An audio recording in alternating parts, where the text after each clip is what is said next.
একদমই ভুল। আমি নতুন করে কোনো মামলা দেইনি। ও আদালত মাননা করেছে। এর আগেও আপনাদের সাথে একটা ইন্টারভিউতে বলেছেন যে কেন মামুনকে অ্যারেস্ট করা হলো? বিকজ ও টাইমলি হাজিরা দিচ্ছিল না। এবং লাস্ট যেটা আপনারা মনে করেছেন নতুন মামলা, সেটা আসলে কোনো নতুন মামলা না। সেটা আমাদের একটা হাজিরার দিন ছিল এবং সে যেহেতু অনুপস্থিত ছিল, সেজন্যই ওকে একটা সমন জারি করানো হয়েছে। না, আমরা যতদূর জানি যে একটা কোর্টে আপনাদের সাথে বা আপনার সাথে যাকে আমরা সবসময় দেখি লিখন সাহেব, তার সাথে একটি দুর্ঘটনার শিকার হয়েছিল এখানে, এটা বা হাতাহাতি পর্যায়ে গিয়েছিল।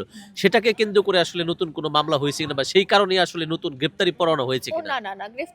গ্রেফতারি পরোয়ানাটা হয়েছিল যে ও আদালতের রায় অমান্য করে সে আদালতে অনুপস্থিত ছিল।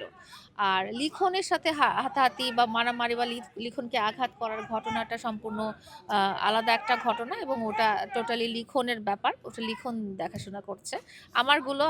আমার আইনি ব্যাপারগুলো আমি দেখাশোনা